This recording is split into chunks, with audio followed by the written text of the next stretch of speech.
Can everybody hear me? So this originally was a developer talk. Don't worry, this is not a developer talk today. But this is the first time I'm giving it as a talk for the average person. So if you have any helpful feedback at the end, feel free to share, good or bad. So again, my name is Micah, WP Scholar on Twitter, and also my website, WPScholar.com. So if you want to tweet or anything, I'm going to post my slides actually on Twitter after this talk, so you'll have those. So you don't need to write down everything you see on the slides.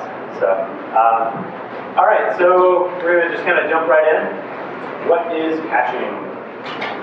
So caching is one of those things that I think most people get the general vague idea of what it is, but maybe don't fully understand it. So the goal today is to really clarify and solidify the meaning and purpose and types of caching that you run into. So in its most basic definition, caching is temporarily storing some sort of thing, resource, so that future requests can be made faster. And so I like the example of my morning breakfast, right? So every morning when I make breakfast, or at least most mornings, I have 3 eggs, 2 sausage, and I make that, and that's my breakfast. So obviously I'm going to need to get 3 eggs out of the fridge and crack them, put them in a pan, and so on. But what most people don't realize is that I've actually cached those eggs in my fridge. That's not where they came from. I have to go to the grocery store to get those. But still, that's not actually where those eggs came from. The grocery store is just caching those eggs so that I can come get them at the store. So obviously they came from chicken somewhere in a chicken coop. And I didn't have to go to the chicken to get the egg, right? So in a basic sense, we all cache things every day, we just don't think about it, right? And that's the beauty of it, is that we don't have to think about it. And so this is the idea behind caching in a website, is you have a web page where something's being loaded, and there's work involved in doing that, right? So you have to be able to make the request within a browser like Chrome or Safari, and then that request has to find its way to your web host, wherever that may be, right? And so then that request has to come back. And it's not just going to magically come back. There's a lot of work that's involved in looking up information in the database based off of what you put in, right? So the data that you've entered in WordPress. And the code has to run, all those plugins and themes that you have. So all of those things have to happen before a web page can come back. And so if we shortcut any of that work, essentially we are going to be able to cache or temporarily store, let's say, a copy of the page. Let's say from visitor 1 who comes to it, maybe all that work had to be done. But visitor 2 can just use the work that was done that first time and see the page much quicker because all that work is kind of shortcut. So that's the basic idea of caching. So then we have something called cache invalidation. So this is when we basically expire that resource, right? So we're all familiar with, opening up the fridge, pulling out the milk, smelling it just to make sure it's still good, right? So a lot of times they'll put the use-by dates, and then of course it gets confusing because sometimes it's a sell-by date, and then it's an expiration date. So there's a lot of different dates that can be on there, right? So it's not an exact science. So you just smell it, try to use it as soon as you can. So this is the act of invalidating a cache, right? So there's different things that can cause the work that was done and that was cached for your web page to expire. And most of the time, a cache is going to have some sort of specific time frame in which it's going to expire. So like milk, when you think, maybe it lasts a week or two, right? Depending on how you pull it out of the fridge or leave it on the counter. But yeah, so we are going to have a certain time frame in which these things will expire. So if we've stored a copy of the web page, it could be that the way our cache is set up, that it expires in 5 minutes.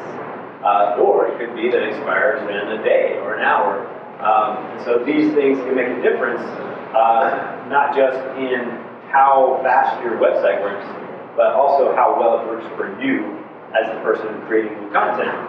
Because one of the most common things that I think people run into with caching is they'll create new content, they'll go to look at it on the website, and then it's not there.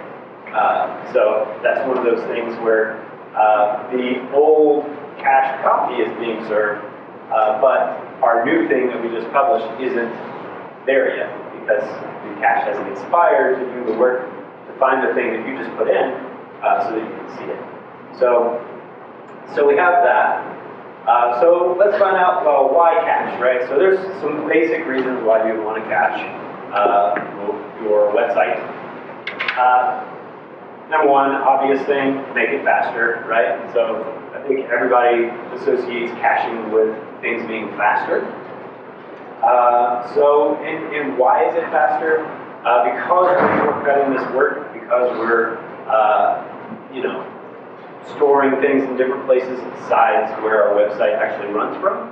We actually use less resources on the server, which means that not only is it faster because of the fact that we're using caching, but our server has to do less of that work.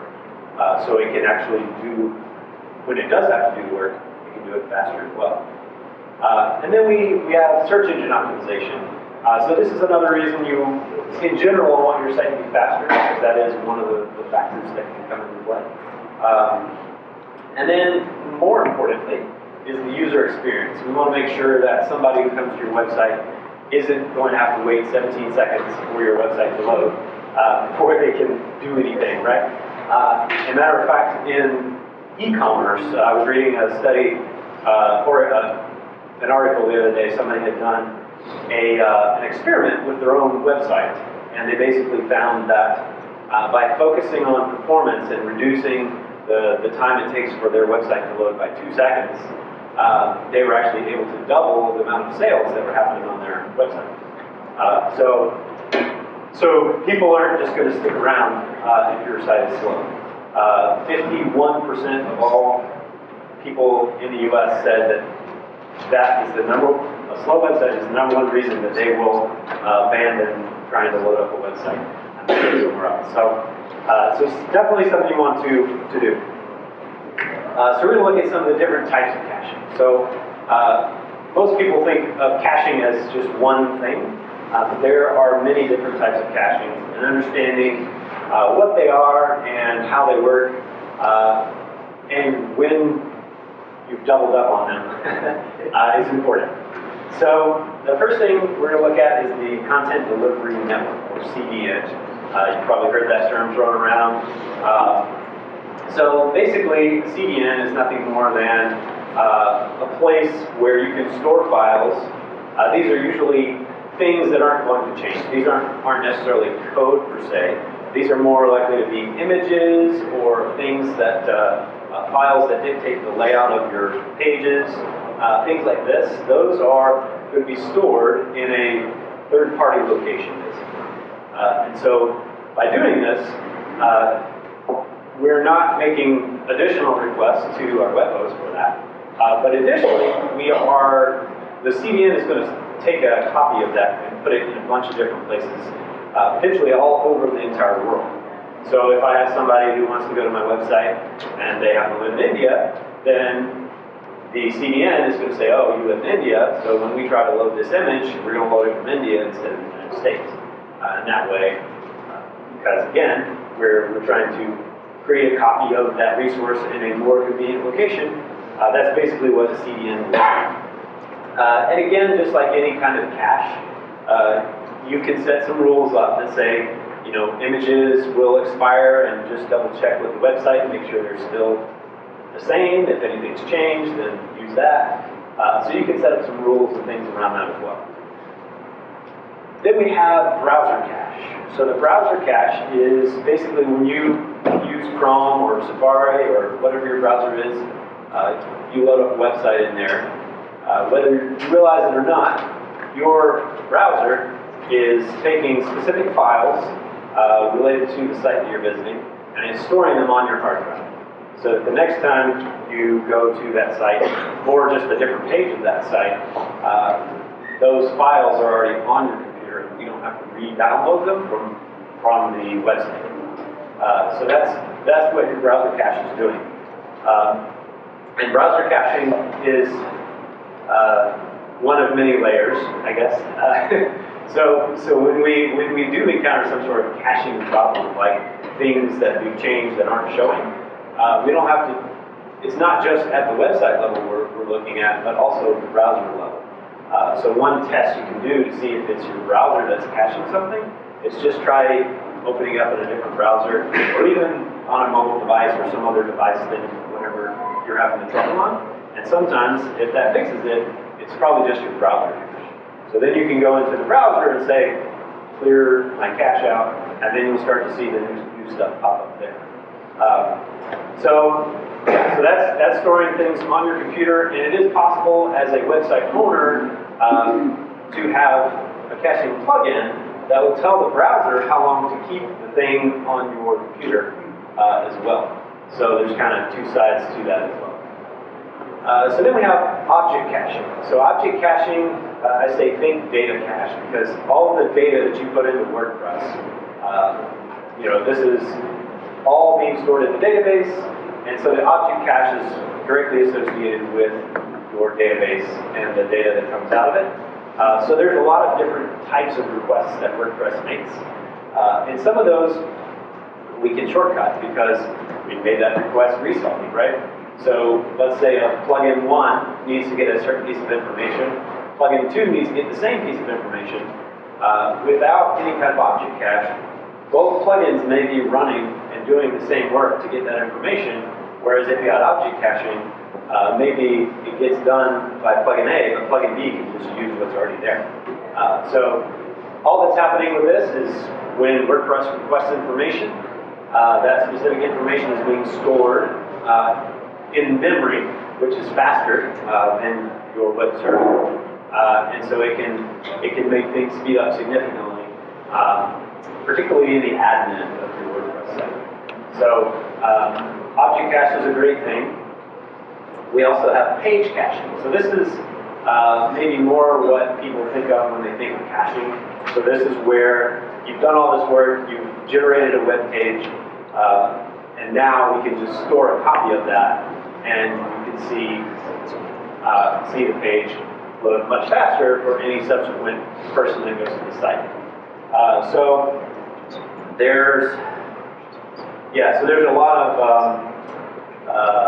plugins that will do page caching, and I think most plugins that you run into, this is the primary thing that they do. So let's take a little bit of time to look at some of these best practices. So as far as caching, the important thing is to look at it as an enhancement that provides better performance, not as a band-aid for a slow website. And this is very common, right? We have a slow website, we put caching on, it gets really fast, we're like, great, we're done. Which is, it works, but it's not necessarily the best option, right? We do want to kind of get to the root cause, figure out why it's slow, and if we can fix that, then combined with caching, your site can even be faster. So there's that. Also be aware that caches have limits. So just because you have set up caching, and we just assume that any request is going to go through the cache, at some point the cache is going to get full.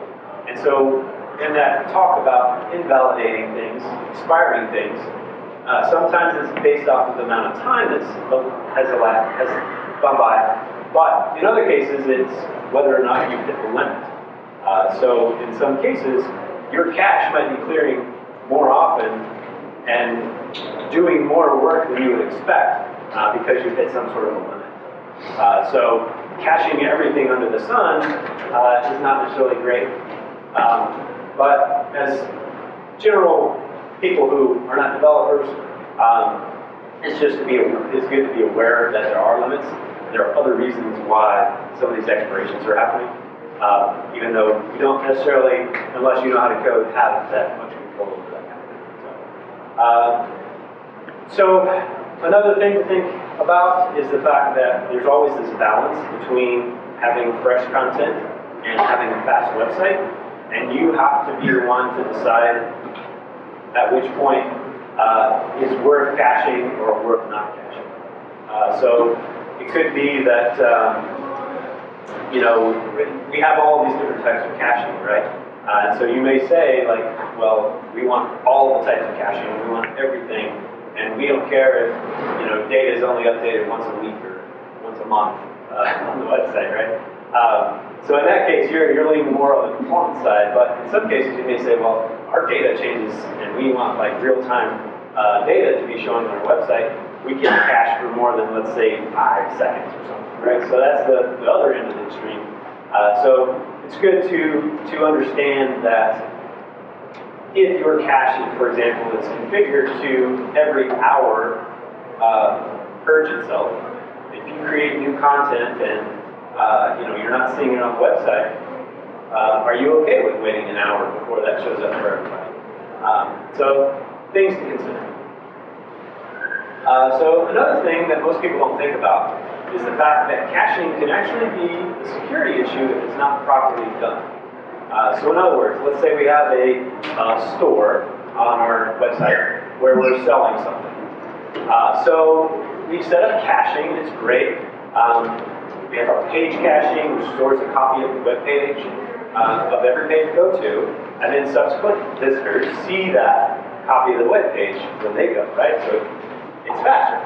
Except I buy something, I go to the shopping cart, then I click on the checkout page, and all those pages get cached. Now the next person who goes, they hit the shopping cart, they're like, that's not the stuff I put in my shopping cart. Then they go to the checkout page and like, who's this information? Like, what's all this? This is not me.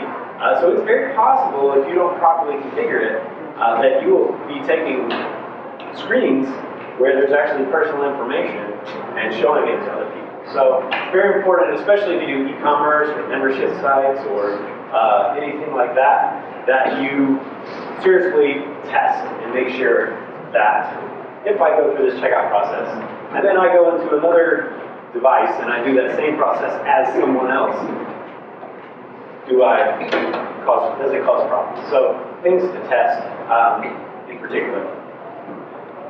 So the other thing, this is the major mistake that most people make, is that of all the 4 types of caching we covered, there are other types, but these are just the basics.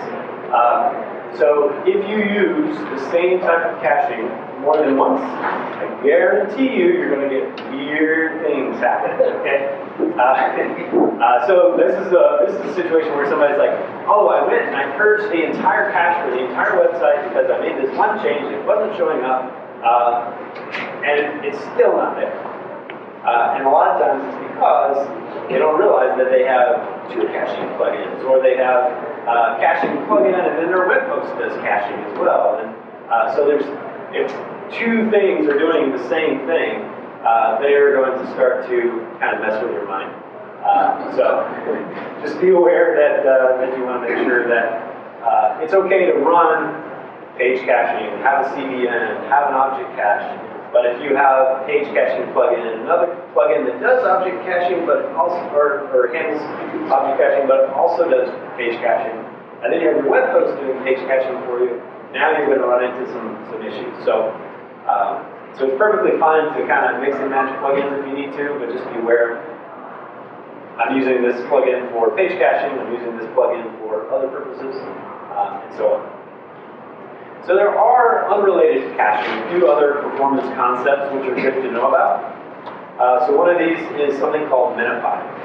So minifying is basically where you've got a file, think, basic text file, right? So maybe in code it's stuff you probably wouldn't understand, but if just think about a text file.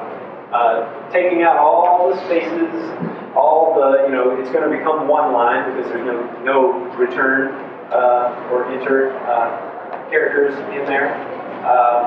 And anything that can be taken out without making the file not work is basically what minifying is. So minifying is one of those things that you can do to some of the files associated with your website, that can actually help speed things up, because now instead of transferring a large file, you're transferring a less large file every time, right? And so all this adds up. And let's say you get lots of traffic on your website. You get, somebody blogs about you on Google, and on the Google blog or something, you get lots of traffic. All these little things can add up to help you be able to make it. So concatenation is very similar to minification, but so a web page will make a lot of requests. So it'll fetch the page that we normally think of, but it'll also fetch a bunch of different things. So let's say you have a Facebook integration or a Twitter integration, and it's showing you, how many tweets that somebody has tweeted about your post or something like that. All of these things are requests that are being made associated with loading that particular page. So one of the things that people don't realize is that every time you have a plugin, usually there's more files that are going to be loaded on your site associated with that. And so being able to take 20 files and load one instead is obviously going to help things out. So concatenation is basically the act of taking all these files, pushing them together, and then using that. So this is important to understand when it comes to just configuring some caching options. And then we have something called compression. So compression, I'm sure everybody's probably familiar with zip files, right? So you take a file or a folder, and you can compress it or zip it up, and it will be one file, and it will take up a lot less space. And then when you put it on your USB drive, transfer it to somebody else, whatever the case is, you can unzip it, and then all the original files are there. So the way that works, we won't really talk about. But basically, there is something called gzip, which is kind of a compression mechanism that websites use. So being able to compress the files before they're sent and then uncompress them on the other side is something that happens. And gzip is the standard way of doing that on the web. So when you're looking for caching plugins, if you see the word compress or gzip or something like that, that's basically what's happening. Let's talk a little bit about the implementation options. So these are going to be some of the plugins, some of the tools that you can use to help speed up your site. And we'll kind of talk a little bit about pros and cons. So number one, your web host.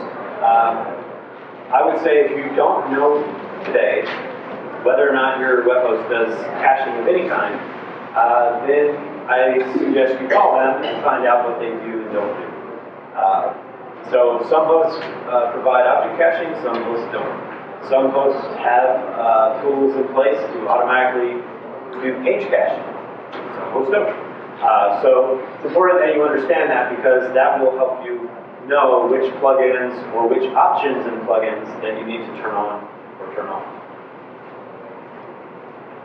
There is a service called CloudFlare, which is something that I personally use. They do have a free plan. It includes some ability to control browser caching. It has CDN. It does some minification stuff for you. And it has page caching as well. So I should say resource caching. So this is a great tool, and it also adds in some security features as well. So it can actually make sure that your website loads when your web host doesn't work.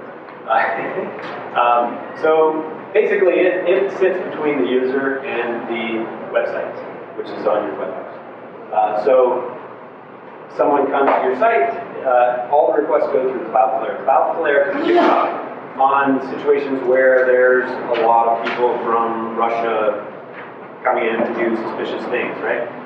And so then it can say, okay, well, we're going to block all of these types of requests automatically, So this is a additional security feature that you get by just having their service. So it's really good. There's a lot of reasons I like to use it. I can do a lot of security-based things without actually having to have a security plugin. I don't run a security plugin on my site. I like to try to run as little code as possible, make my site as fast as possible, and use third-party services like CloudFlare to help me do that. So then we have WP Rocket. So WP Rocket is a paid WordPress plugin, but I would dare say it's probably the best caching plugin. The beauty of this is that they have customer support. If you pay for this product, you can call them up. You can say, I have this weird thing going on, and they will just help you. If you try to go the free route, and you misconfigure something, and didn't realize it, you may get help on the public forums on WordPress, or you may not. That's what you get when you get a free plugin, right? So WP Rocket, really good, does lots of things, including some database optimization, which is not a caching related thing, but can actually make the database faster when it's responding or having to do the actual work. So, great tool. So the one thing that plugins normally can't do is object caching. That is something your web host has to do. So if you have a web host that does that, just be aware that that's more of a hosting thing, whereas most of this other stuff here is more caching plugin thing.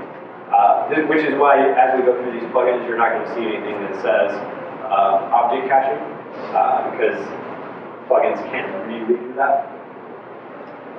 So then we have something called Common Cache. So this is, they have a free version that you can install. It has a very simple interface. And as you pay for the more advanced versions, then it gives you a lot more caching functionality. But again, we see the word gzip, compression, page caching, browser caching. So we get compression, which again is not a caching thing, but it's just more of another optimization tool we have. But we have the big words, browser and page caching. That's 2 out of 4, right? So then we know that our web host may do object caching. And so then we really just have the CDN associated with that. And if we have CloudFlare, then we actually have a CDN already.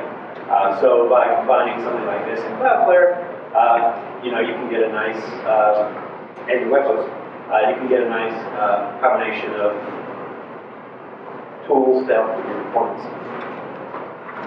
So then we have something called W3 Total Cache. This is probably by far the most robust free plugin you will ever find for caching. It is also the most complicated plugin you will ever configure in your life.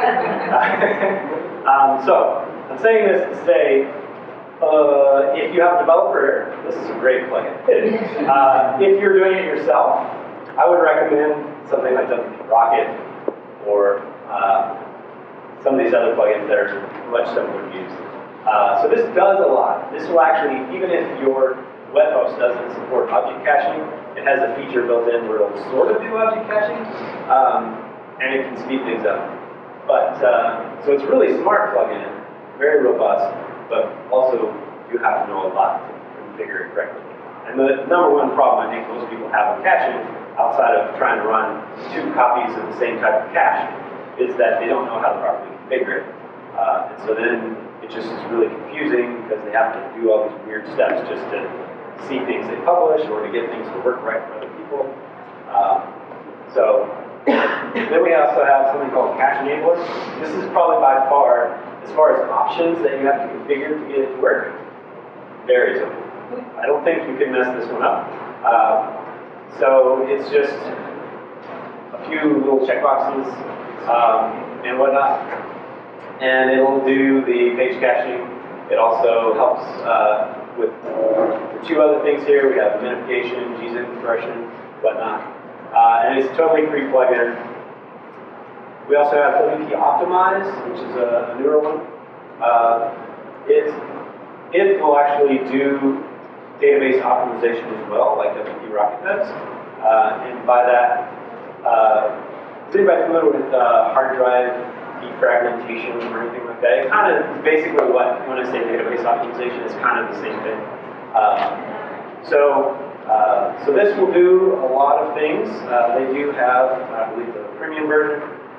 So they've got your page caching. They do have some image optimization tools and things built in, which is another thing. So outside of caching, one of the biggest problems that you see a lot is people uploading very large images, and those images aren't optimized for the web. So the average picture that you take with your mobile device is going to be about 7 megabytes. The average picture that you want uploading on your website should be definitely under like 500 kilobytes, which is much, much smaller. So basically what that means is you're going to have to process that photo and try to make it as small as you can. So one of the things that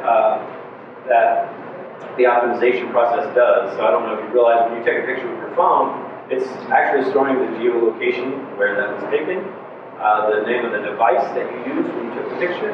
So there's a lot of metadata that's associated with that picture, and you can actually just strip a lot of that out. And that will make it smaller in the first place.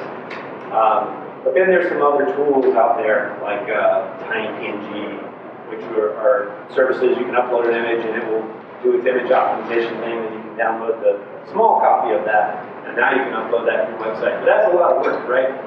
So there are plugins, and I should have listed a couple here, but there are some plugins that will do, actually I do have one at the end. So we'll get to that in a minute. So then we have Auto-Optimize. So Auto-Optimize is a cool little plugin.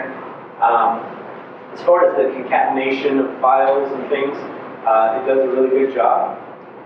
It's a free plugin. They do have some add-ons and things that you pay for. So it has CDN support, but you have to pay for it if you want to use it. Whereas it will do for free, like the concatenation, lazy loading. So a lot of times, let's say we have a slider on our homepage, and or we've uploaded maybe 10 images into this slider. Well, now every time we load that page, we are loading 10 images. Whereas if we just use a single image, we would only have to load one, right? So lazy loading is kind of cool because it will load the one image for the first slide, and then as the slider decides to go to the next slide, whether that's by clicking or automatically, it will automatically load just the next image. So your site can load faster because it's not trying to load all these giant images at the same time. So that's the idea of lazy loading. It works not just with sliders, but as you scroll down the page, if there's images that aren't currently on the screen, it won't load them until you scroll down. So then we have WP Super Cache. This is a plugin created by Automatic. It also has a very simple interface and does page caching pretty well. And this is Smoosh. So Smoosh is a plugin, WP Smoosh, and what it does is it will do that image optimization we were talking about. So the nice thing about this is if you have it on your website, while all the images you previously uploaded may not be optimized, you can run the bulk Smoosher, and it will optimize all the images currently on your site. From that point forward, as long as the plugin is installed, if you upload an image, it will automatically optimize that image for you. You don't have to pay for it. So that's a very nice tool to have in your toolbox. So here is a list of resources. Like I said, I'm going to post the slides on Twitter, so you can click on all these links. But yeah, so these are all the plugins. These are some of the other tools that are out there. And with that, I think we'll get to the next questions. Yes. We host what does your site do? So we have a plugin, and that plugin, the Bluehost plugin, has some functionality that allows you to manage your cache. So we do have some caching that happens automatically. So we have a reverse proxy page cache. And if you delete the plugin, you now no longer have the ability to manage your cache, even though it's still happening, it's still caching. With the plugin on, you can turn it off or whatever you want to do. But yeah, so we have a helper plugin that does a lot of that kind of thing. And unfortunately, yeah. Is it automatically loaded when you install? Yeah, so if you set up a new account or click, install WordPress in the BlueHost dashboard, then it will automatically. Is there a name to it, so we'll not spell it that way? That's just called, well, when it's active, it just says BlueHost plugins. Okay.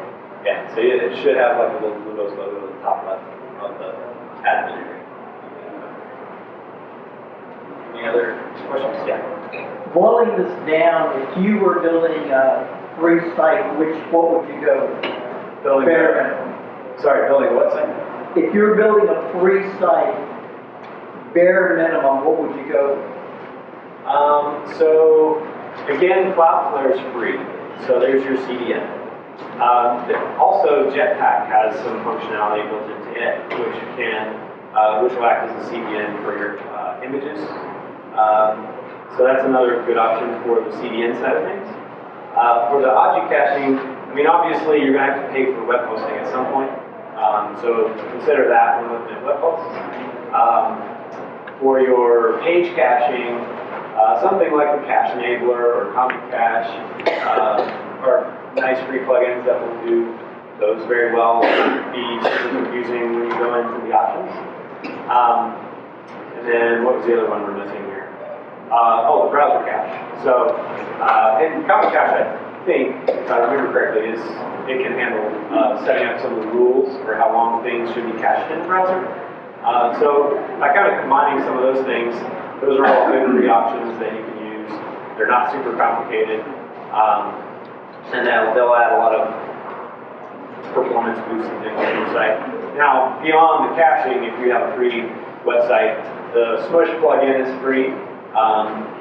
So you can use that and it will optimize your images.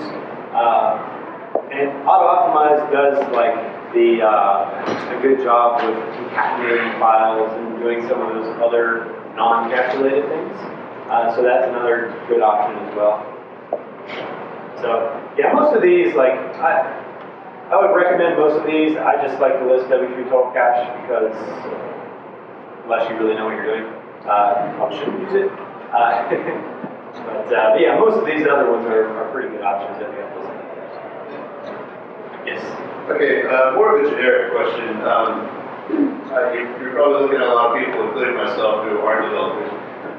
And can you recommend a resource that will help us kind of wrap our brains around the fundamentals of some of the more important programming languages and learning them that are just in general related to WordPress?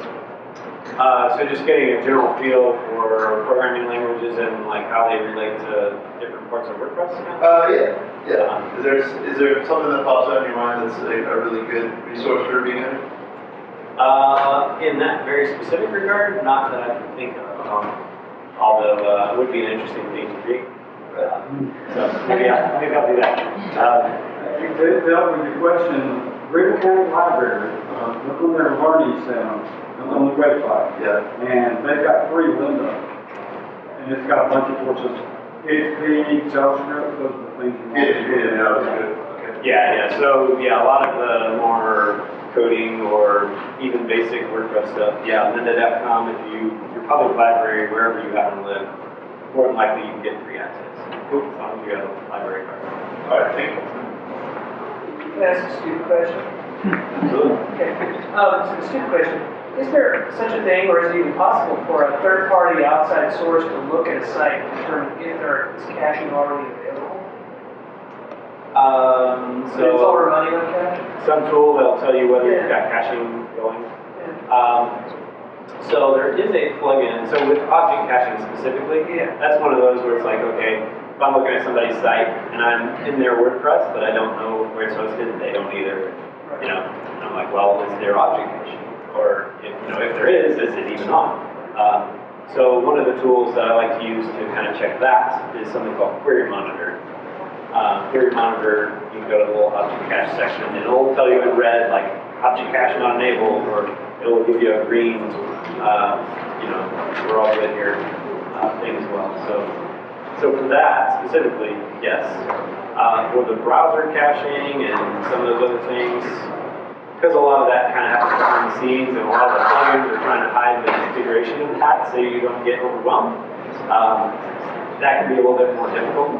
But one easy thing that you could do in Chrome, if you open up the DevTools panel, there's a checkbox that you can check that says Disable Cache. And then you can reload the page, and it tells you the time that it takes to load at the bottom of that. And so you can try it with it on and with it off.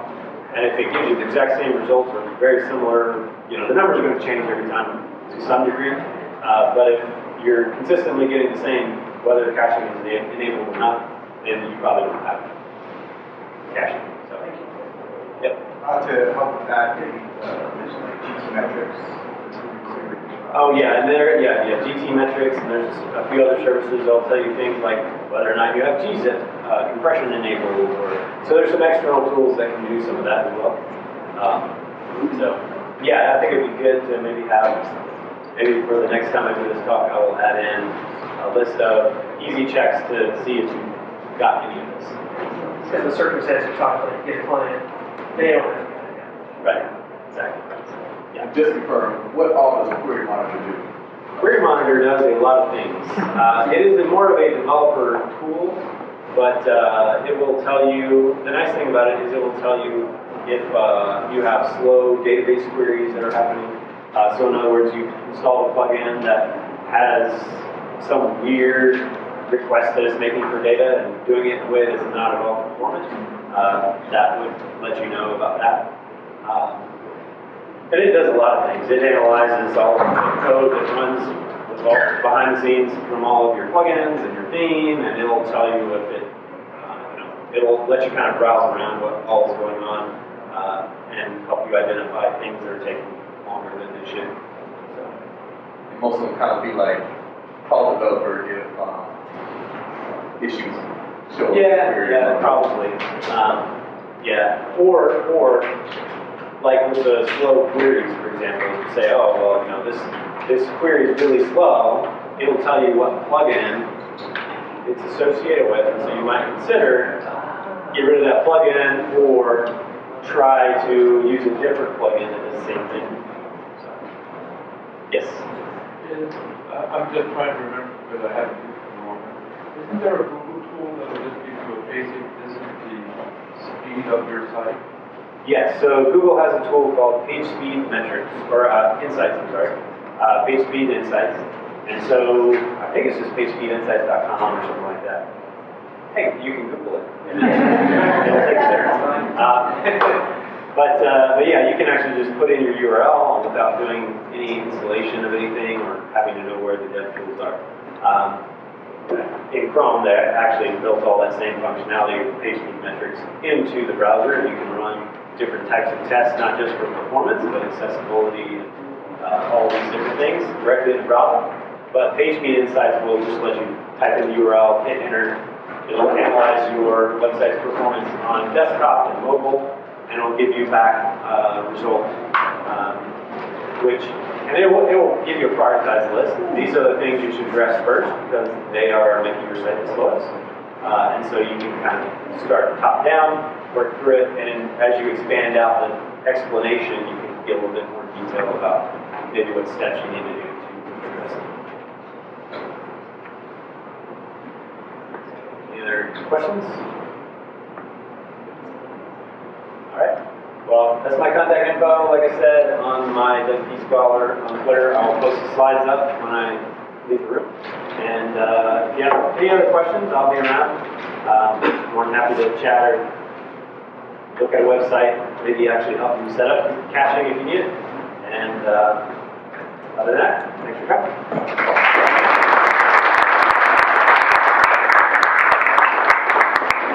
So as you know, this is lunchtime. So I just wanted to remind you that at 1 o'clock in this room, Shelley Peacock will be speaking. And then at 2 p.m., we'll all be back in this room for the panel discussion. Okay, enjoy lunch.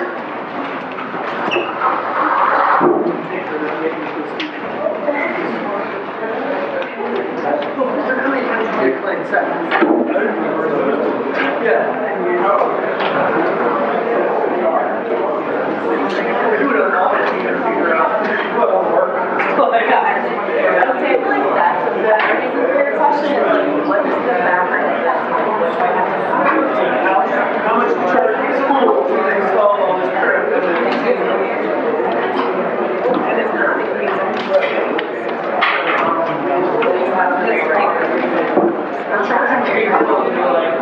Why didn't you